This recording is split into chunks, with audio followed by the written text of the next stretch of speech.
외치세 거룩 거룩 거룩 주는 거룩 주는 거룩 거룩 외치세 외치세 거룩 거룩 거룩 우리 온 마음을 다해 외치세 거룩 거룩 거룩 외치세 거룩 거룩 거룩 오 주는 거룩 거룩 거룩 외치세 외치세 거룩 거룩 거룩 어린 양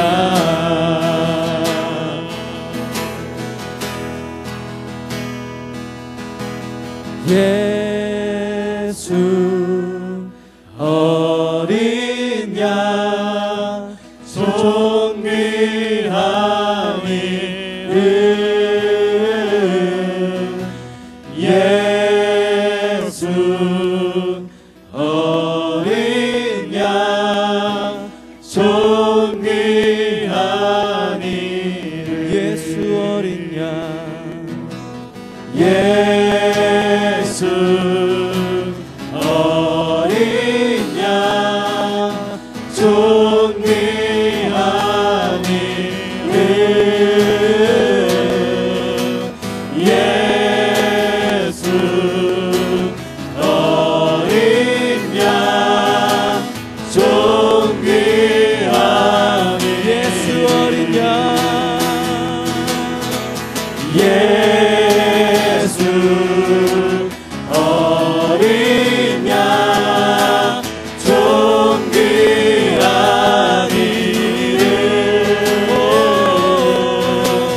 예수 어린 양 존귀한 이름 주님이 정말 존귀하신 분이십니다. 예수 어린 양 예수 어린 양 존귀한 이름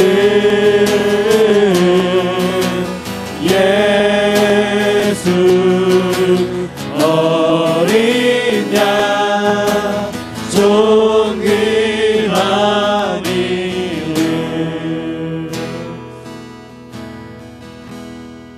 주님이 참 존귀하신 분이십니다. 주님의 이름을 찬양합니다. 우리 다 같이 일어서서 찬양함으로 예배로 나아가겠습니다.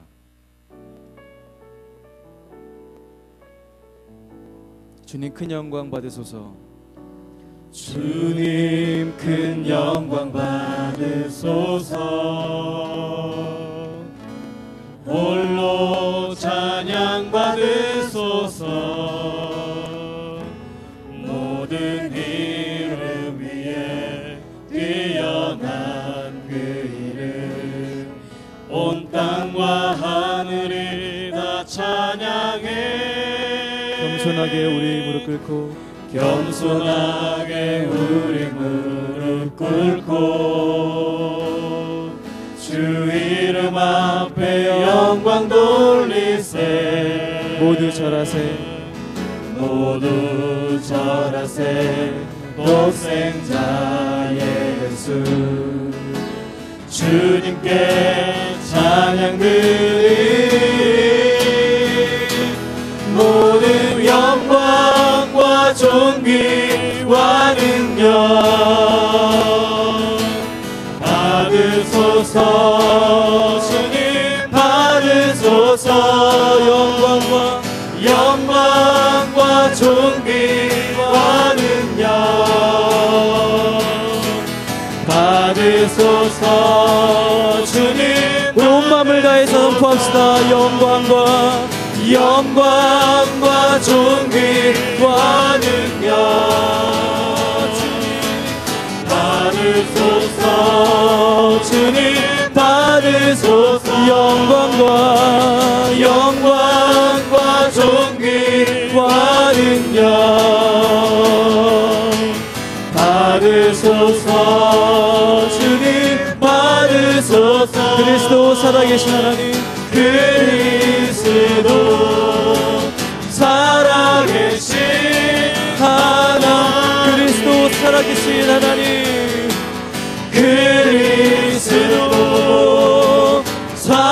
살아계신 하나님.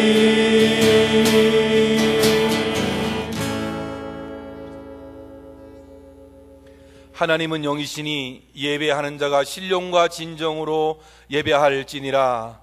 아멘.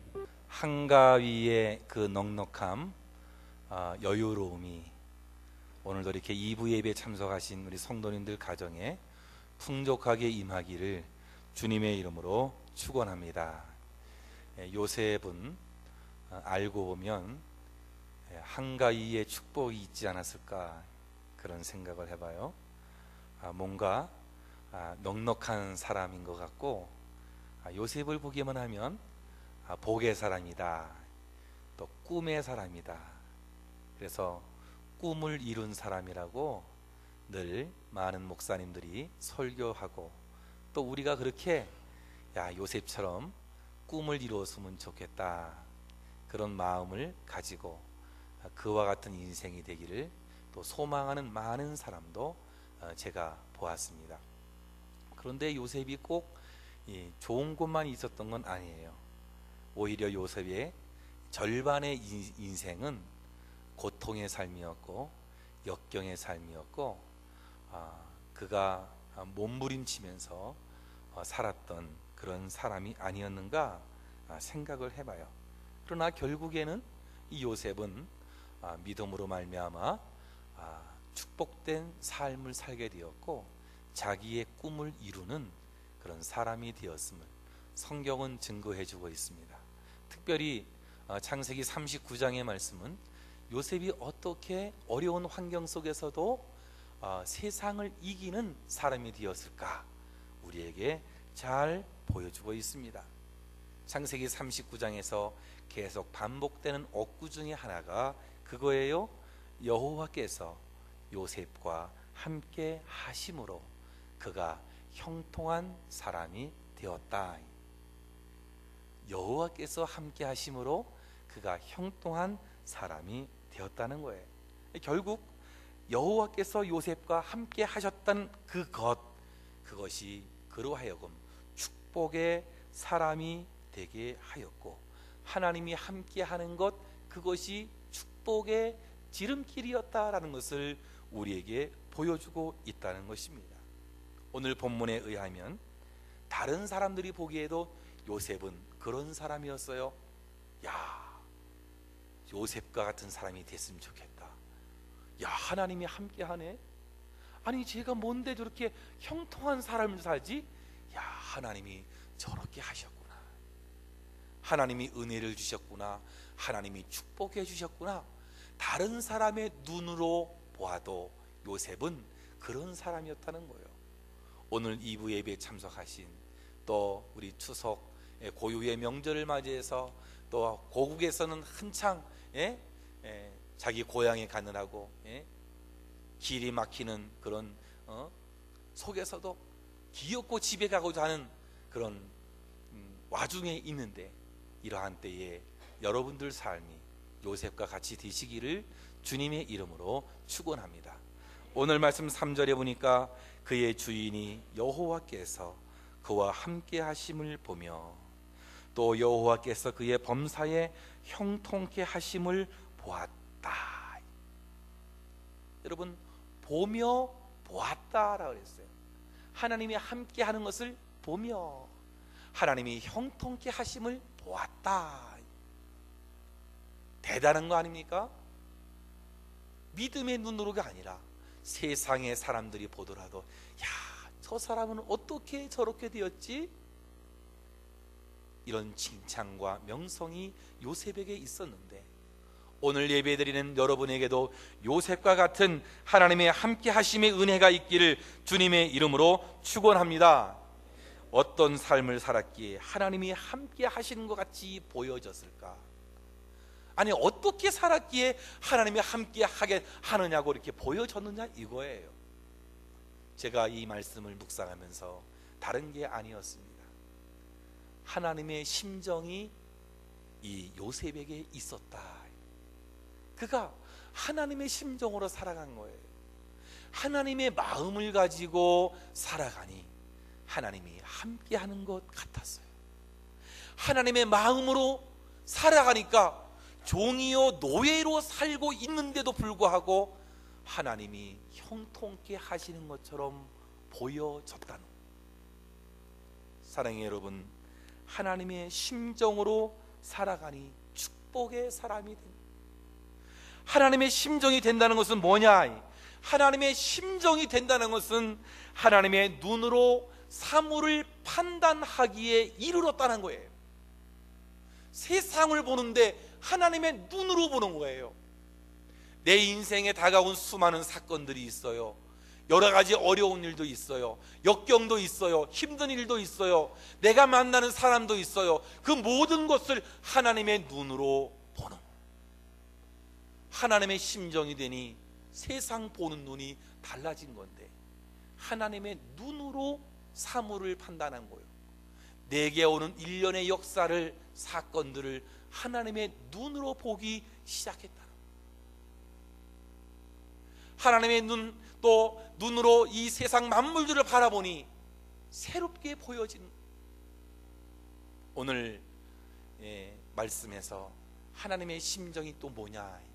하나님의 심정으로 살았다는 것은 바로 하나님 중심으로 살았다는 것이, 하나님의 심정이 된다는 것은 하나님 중심으로 살고자 하는 이 요셉의 마음이 있었다는 말이죠.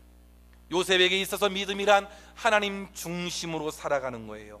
그의 삶의 모든 역경 가운데서 하나님의 은혜를 덧입어서 다시 일어설 수 있었던 것은 철저히 하나님 중심, 하나님을 중심으로 한 신앙이 역경을 딛고 일어서게 하는, 그러니까 하나님의 마음이 되니까 하나님 중심으로 살아가게 되는 요셉의 임종이 창세기 50장, 창세기 마지막 장에 기록되어 있는데요, 그때 자기가 마지막 목숨을 다해서 경각에 달해서 자기 형제들에게 이제 마지막 유언을 하는 장면이 나오는데, 그렇게 얘기해요. 창세기 50장 24절 말씀에 나는 죽을 것이나 당신들을 하나님께서 돌보시겠습니다. 나는 죽을 것이나 당신들을 하나님께서 돌보실 것입니다. 아니, 죽으면서까지 하나님 중심으로 이야기한, 나는 죽어서 이제 더 이상 애굽의 총리가 될 수 없어. 내 힘으로는 당신들을 보호할 수 없으나 그러나 하나님이 계십니다. 하나님이 여러분들을 돌보실 거예요. 믿으십니까? 하나님이 돌봐주시는 것이, 나는 죽을 것이나 하나님이 당신들을 돌보실 거예요. 죽는 순간까지 철저히 하나님을 의지하는 그의 모습이요. 그가 죽을 때만 그랬을까요? 아니에요. 그의 모든 생애를 살펴보면요, 그는 항상 하나님 앞에 살았어요. 하나님의 심정으로 그가 살아간 것이에요. 어떻게 알 수 있어요? 첫 번째로 그가 당한 유혹들, 그가 당한 고난들, 그가 당한 역경들을 어떻게 그가 이겨낼 수 있었을까요? 하나님의 심정. 유혹과 고난과 역경을 이겨낸 것도 하나님의 심정으로 살았기 때문에 모든 것을 이길 수 있었단 말이죠. 요셉은 형들의 미움을 받아서 어린 나이에 낯선 땅 애굽에 노예로 팔려갔어요. 그 직전까지만 해도 어떤 사람이었어요? 아버지의 총애를 받았어요. 아버지의 총애를 받다 보니 어떻게 했어요? 형들하고도 다른 옷을 입었어요. 더 멋진 옷을 입었어요. 이게 도대체 어떻게 된 겁니까? 화려한 옷을 입고 부족한 것이 없이 지내다가 졸지의 노예가 된 거예요. 어느 날 하루아침에 죽음의 고비를 넘어서 이제 멀리 팔려가서, 종으로 팔려가서 남의 집 노예가 되었던 것이죠. 환경의 변화는 사람을 힘들게 합니다. 더욱이 높은 자리에 있다가 낮은 자리로 내려온다는 것은 굉장히 감당하기 어려워. 왕자가 거지가 되는 것 쉬운 일이 아닙니다. 그래서 고위직에 있던 사람이 그 자리에서 물러나면 할 일이 마땅하지 없어. 사람들과의 관계도 어렵고 무슨 일을 해도 잘 안 돼. 사람에게 당하기가 일쑤예요. 요셉은 낙심과 절망으로 사는 게 차라리 정상적인 모습일 수 있었습니다. 자기를 팔아넘긴 형들을 저주하고 이런 나락에 떨어지도록 이 방치해버린 하나님을 원망하면서 될 대로 되라는 식으로 그가 살 수도 있었단 말이오. 그러나 그는 누구를 탓하겠습니까? 요셉은 그렇게 살지 않았습니다. 낙심은커녕 오히려 더 열심으로 살았고 더 성실하게 정직하게 살았. 오죽하면 자기 주인인 보디발이라는 사람이 히브리 소년을 자기 집에 살림 총책임자로 임명했겠습니까? 믿을 사람도 아닌데 외국 사람인 어떤 사람에게 자기 일의 모든 총책임자로 맡기냐. 이것을 보면 우리는 어디서 사는가가 중요한 건 아닌 것 같아요. 내가 큰 궁로 같은 집에서 사는가? 아니면 오두막 같은 집에서 사는가? 타국에서 사는가? 고국에서 사는가? 그거 어디서 사는 건 문제가 아닌 것 같습니다. 어떻게 사는 것인가? 이게 중요한 거예요. 요셉은 어디서 사는가? 그게 중요하지 않았습니다. 지금 내 삶의 환경에서 어떻게 사는가? 이것이 중요한 것이었어요. 그래서 그는 하나님의 심정으로 살아가요. 어떤 환경에서든지 열심을 다해서 살아가고자 애썼던 거예요. 정절과 의리와 신앙을 지킨 요셉에 대해서 칭찬과 상급이 기대되는데 불구하고 실상 이 요셉에게 임한 것은 무엇입니까? 그 정반대였어요. 우리가 읽지 않았지만 창세기 39장 20절 말씀을 보면 이에 요셉의 주인이 그를 잡아 옥에 가두니 그 옥은 왕의 지수를 가두는 곳이었더라. 이 말씀처럼 억울한 누명과 깊은 감옥이 그를 기다리고 있었단 말이죠. 열심히 살았는데 그를 기다리고 있던 것은 엄청난 누명 씌우는, 누명을 받아서 옥에 갇혔어요. 이쯤 되면 보통 사람이라면 아니 내가 열심히 살라 했더니 이 모양이 꼴이, 삶을 포기하고 될 대로 되려는 식으로 살았지 않았을까? 그러나 하나님의 심정으로 살아가는 이 요셉은 그 어디에서든지 열심히 살아가는 거예요. 하나님의 심정이 그로 하여금 열심히 살아가게 한 거예요. 고난과 역경을 이기게 만든 거예요. 창세기 39장 22절 말씀 보면 그래요. 간수장이 옥중 죄수를 다 요셉의 손에 맡김으로 그 재반 사물을 요셉이 처리하고, 이게 뭐예요? 환경이 변해도 변함없이 열심히 살아갔어요. 환경이 변해도 변함없이 충실하고 성실하게 살아간 거예요. 왜? 하나님의 마음이 있었던 거예요. 하나님의 마음이 있었던 거예요. 내게 어떤 환경의 변화가 와도, 내게 어떤 어려움이 와도 내가 정말로 죽을지언정 하나님의 심정으로 내 삶을 살아가는 거예요.